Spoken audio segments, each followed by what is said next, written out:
Di tengah hujan deras yang mengguyur Jakarta malam itu, Aisyah berdiri membeku di depan pintu rumah sahabatnya, Maya.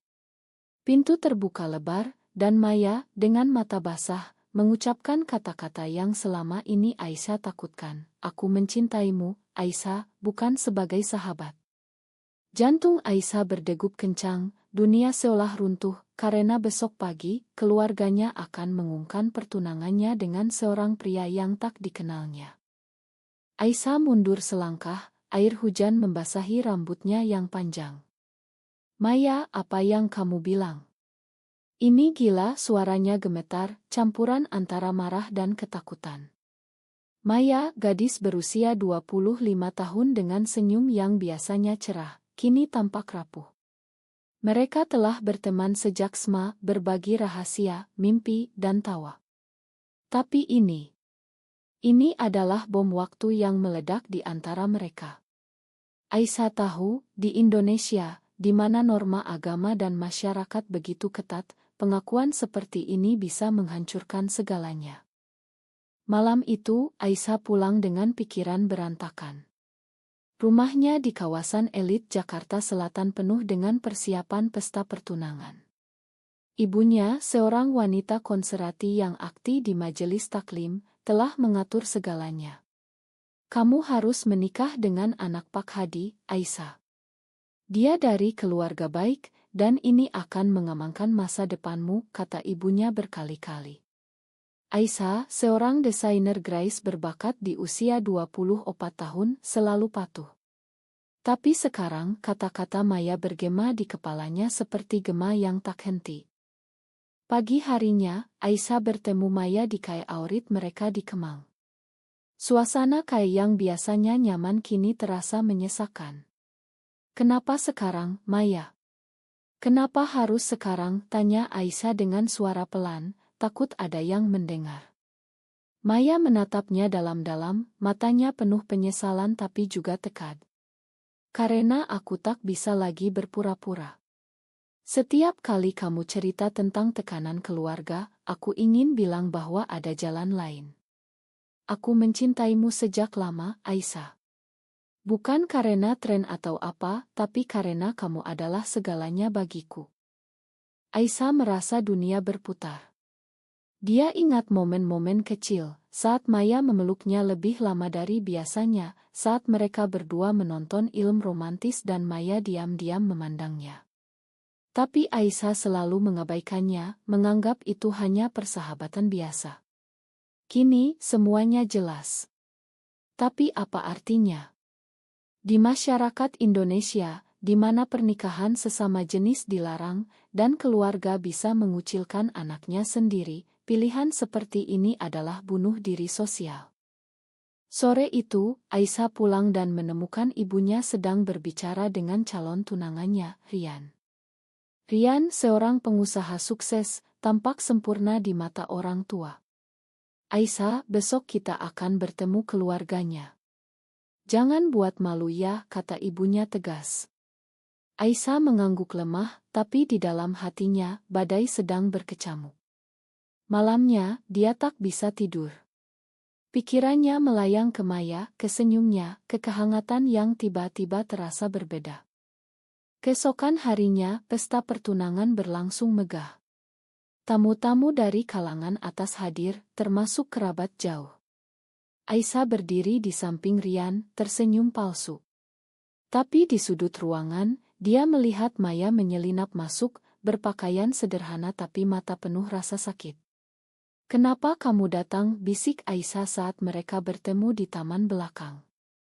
Aku harus melihat sendiri. Aku harus tahu apakah kamu benar-benar bahagia, jawab Maya, suaranya parau. Percakapan mereka terganggu oleh ayah Aisyah yang memanggil. Saat Aisyah kembali ke pesta, hatinya hancur.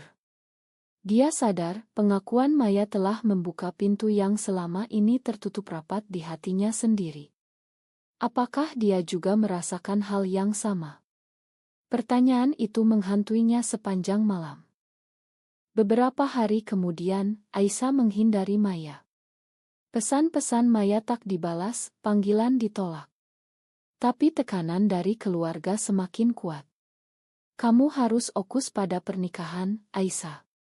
Jangan main-main dengan sahabatmu itu, kata ibunya curiga. Aisyah merasa terjebak. Di satu sisi, norma masyarakat yang menuntutnya menjadi istri yang baik, di sisi lain, perasaan yang mulai tumbuh untuk Maya. Akhirnya, Aisyah memutuskan bertemu Maya di Pantai Anyer, jauh dari hiruk-pikuk Jakarta. Aku bingung, Maya. Keluargaku akan hancur jika tahu. Masyarakat akan mengucilkan kita, kata Aisyah sambil menatap ombak. Maya memegang tangannya lembut. Aku tahu risikonya. Tapi hidup dalam kepura-puraan lebih menyakitkan. Aku siap kehilangan segalanya demi kamu. Pertemuan itu menjadi titik balik. Aisyah mulai mempertanyakan segalanya, agamanya, keluarganya, identitasnya. Tapi saat pulang, dia menemukan ibunya sedang membaca pesan di ponselnya. Apa ini, Aisyah? Kamu dan Maya, wajah ibunya pucat. Rahasia mulai terbongkar, dan badai baru saja dimulai. Keesokan paginya, rumah Aisyah seperti medan perang. Ibunya, Bu Ratna, duduk di ruang tamu dengan mata merah karena menangis semalaman.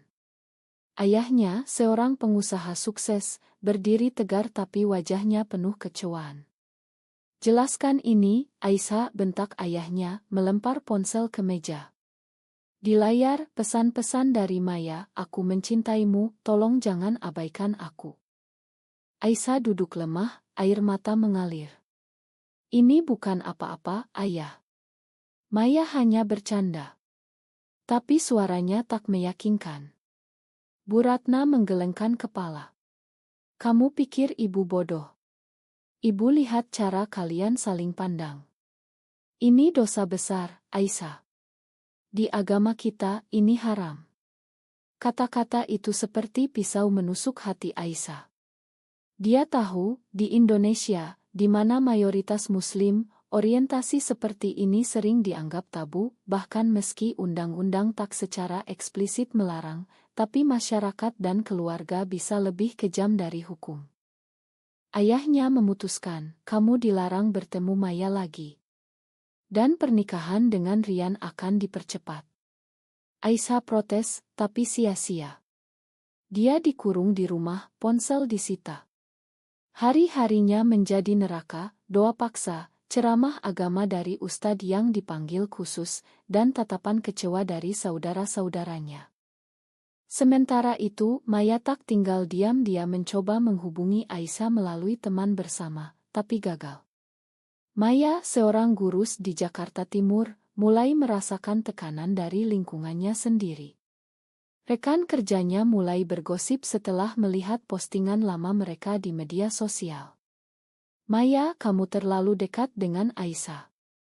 Hati-hati, orang bisa salah paham, kata salah satu rekan. Maya tersenyum pahit, tapi di dalam, dia hancur. Malam itu, Maya memutuskan pergi ke rumah Aisyah.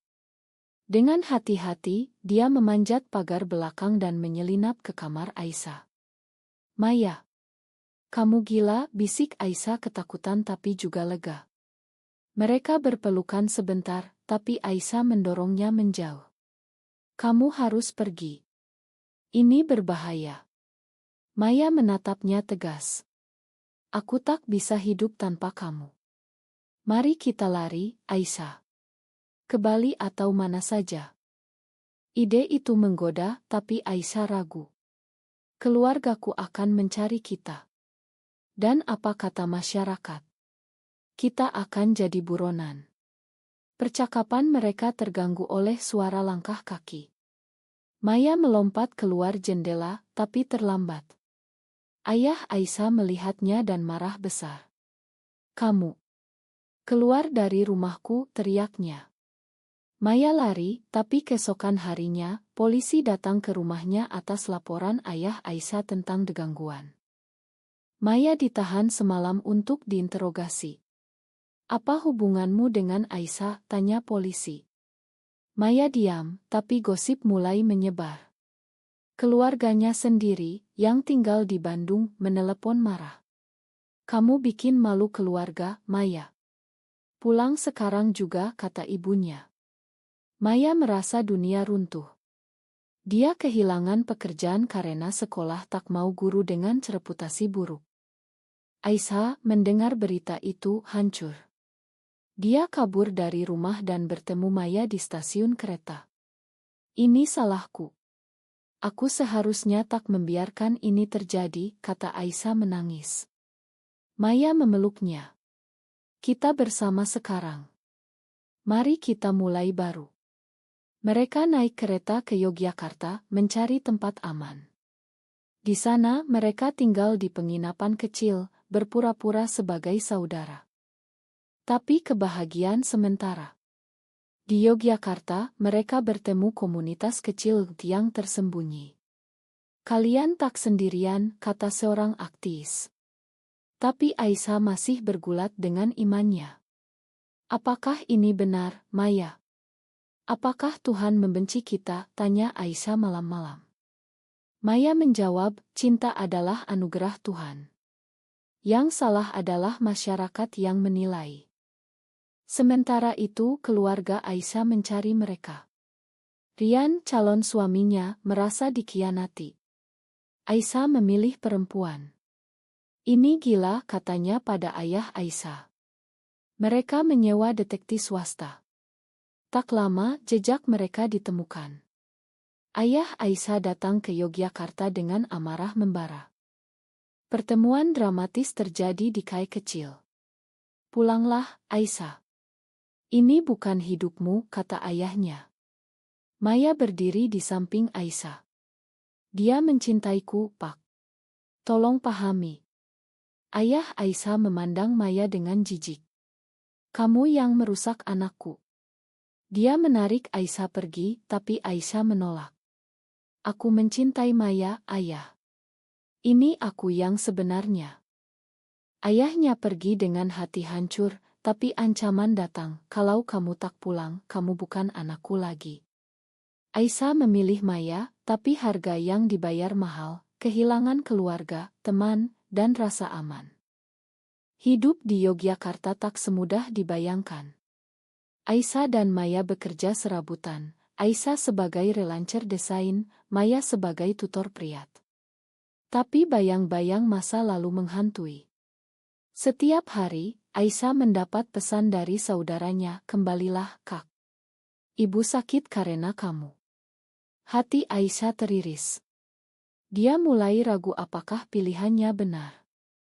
Suatu malam, mereka bertengkar hebat. Kamu menyesal, ya? Kamu ingin kembali ke Rian, tuduh Maya. Aisyah menangis.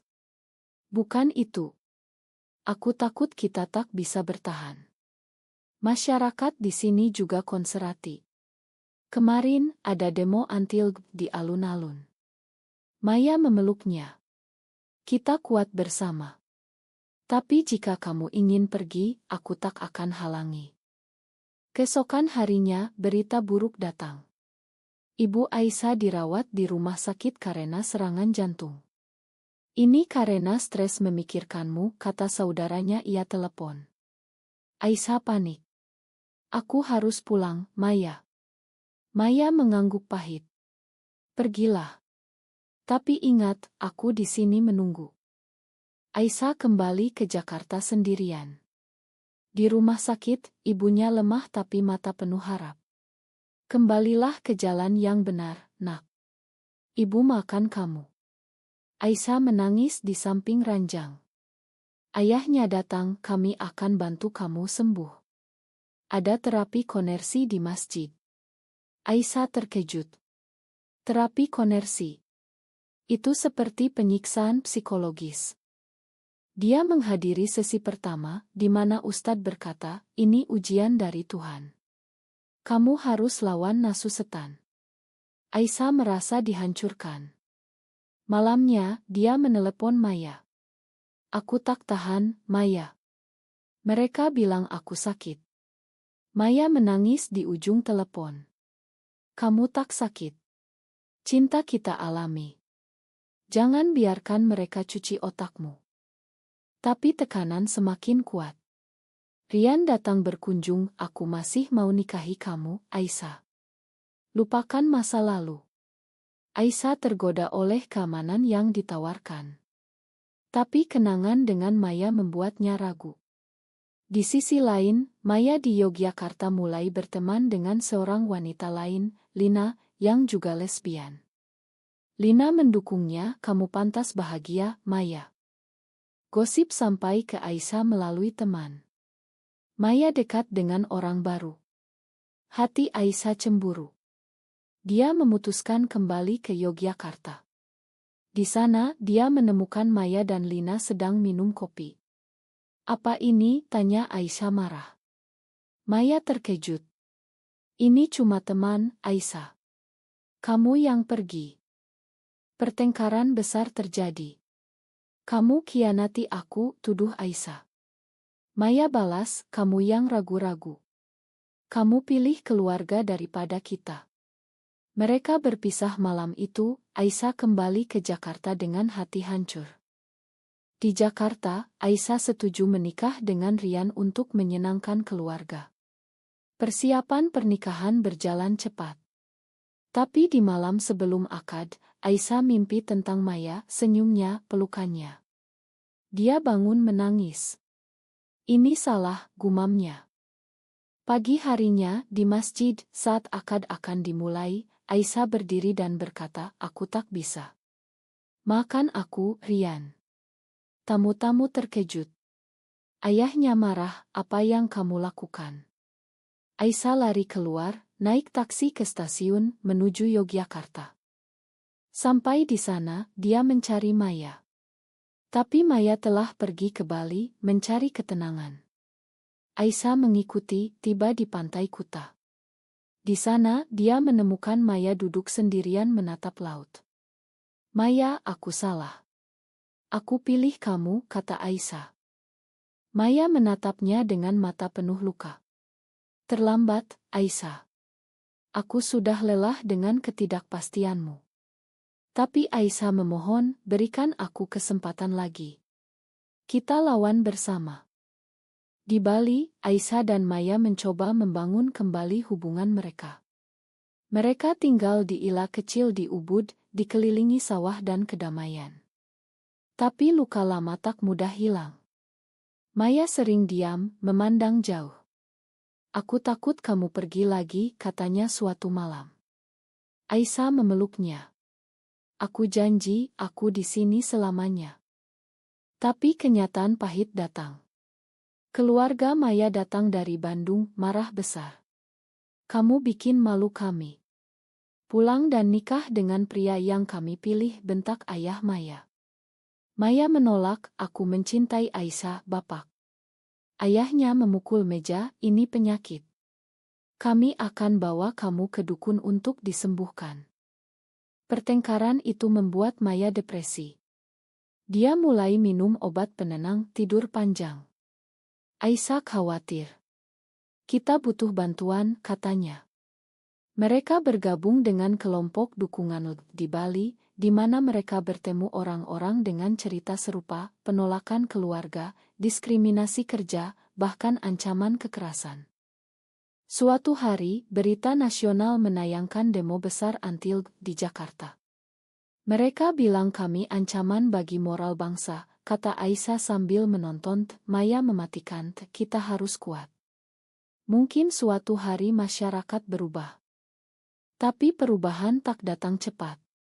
Aisyah kehilangan klien desain karena gosip. Ma, kami tak mau bekerja dengan orang seperti kamu, kata salah satu klien. Maya juga susah dapat murid tutor. Mereka hidup hemat, tapi tekanan finansial menambah beban. Malam itu, Maya mendapat telepon dari Lina. Aku di sini jika kamu butuh, Maya. Aisyah mendengar dan cemburu lagi. Kamu masih kontak dia, tanya Aisyah. Maya mengaku, dia teman.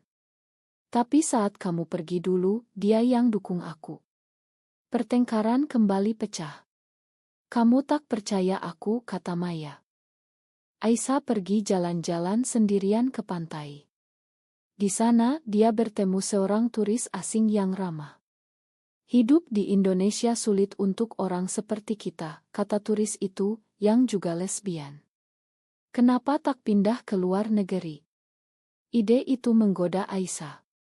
Tapi meninggalkan Indonesia berarti meninggalkan akarnya. Kembali ke Ila, Aisyah usul, mari kita ke Australia. Di sana lebih bebas. Maya ragu. Aku tak mau lari lagi. Ini tanah airku. Konflik baru muncul antara kebebasan dan identitas budaya. Sementara itu keluarga Aisyah tak menyerah. Mereka datang ke Bali dengan Ustadz. Ini ritual penyembuhan, kata ayah Aisyah. Mereka mencoba memaksa Aisyah ikut, tapi Maya melindunginya. Jangan sentuh dia, teriak Maya. Keributan terjadi, polisi dipanggil. Berita lokal menyorot, pasangan lesbian buat gaduh di Ubud. Gosip menyebar luas. Tetangga mulai mengucilkan mereka. Pintu Ila dicoret dengan kata-kata kasar. Maya trauma, ini terlalu berat, Aisyah. Aisyah memutuskan bertindak. Dia menulis surat terbuka di media sosial, menceritakan kisah mereka tanpa nama. Kami hanya ingin dicinta seperti orang lain. Postingan itu viral. Banyak dukungan dari netizen muda, tapi juga hujatan dari kelompok konservatif. Ancaman datang, kami akan cari kalian. Mereka harus pindah ke tempat lebih aman di Seminyak. Di sana, Maya jatuh sakit karena stres. Di rumah sakit, dokter bilang, ini depresi akut. Aisyah menjaga Maya, tapi merasa bersalah. Ini harga yang kita bayar, gumam Aisyah. Saat Maya sembuh, mereka memutuskan bertarung. Kita tak bisa diam, mari gabung aktivisme, kata Maya. Mereka ikut seminar rahasia tentang hak di Indonesia. Di sana, mereka sadar perjuangan panjang. Tapi klimaks datang saat ayah Maya datang lagi, kali ini dengan tawaran, pulang, dan kami lupakan semuanya. Aku punya calon suami untukmu. Maya menolak, tapi ayahnya sakit hati dan pergi. Malam itu, Maya menangis, apakah kita salah memilih ini? Tahun berlalu, Aisyah dan Maya bertahan di Bali. Mereka membuka usaha kecil, kai seni yang jadi tempat aman bagi komunitas LUT. Bisnis berjalan baik, meski tantangan tetap ada. Masyarakat sekitar mulai menerima, meski pelan. Kalian baik hati, itu yang penting, kata seorang tetangga. Tapi luka keluarga tak sembuh. Ibu Aisyah menelepon suatu hari, ibu kangen kamu, nak. Tapi ibu tak bisa terima pilihanmu. Aisyah menangis setelah telepon. Maya menghibur, suatu hari mereka paham. Suatu hari, berita besar, pemerintah bahas RUU anti-diskriminasi yang melindungi LUT. Harapan muncul. Tapi oposisi kuat dari kelompok agama. Aisyah dan Maya ikut petisi online, meski anonim. Konflik terakhir datang saat Rian muncul di KM mereka. Aku datang untuk bicara, katanya. Rian telah menikah, tapi masih penasaran. Kenapa kamu pilih ini, Aisyah? Aku bisa beri kamu segalanya.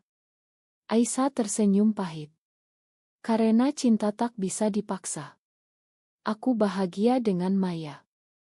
Rian pergi, tapi kata-katanya membuat Aisyah ragu lagi. Malam itu, dia bertanya pada Maya, apakah kita benar-benar bahagia? Semua pengorbanan ini. Layakkah? Maya menjawab, setiap pilihan ada harganya. Tapi tanpa kamu, aku tak ada apa-apa. Cinta mereka diuji lagi saat pandemi datang. Bisnis tutup, mereka kesulitan finansial. Tapi mereka saling dukung, menjadi lebih kuat. Di akhir pandemi, mereka merayakan ulang tahun hubungan mereka di pantai. Saat matahari terbenam, Aisyah berkata, terima kasih telah bertahan. Maya membalas, kita menang melawan dunia. Tapi cerita tak berakhir bahagia sempurna. Keluarga mereka tetap menjauh, masyarakat masih curiga. Mereka hidup dalam keseimbangan rapuh antara cinta dan penolakan. Apakah mencintai seseorang dari jenis kelamin yang sama merupakan dosa yang tak termaafkan, atau justru ujian keberanian untuk hidup autentik?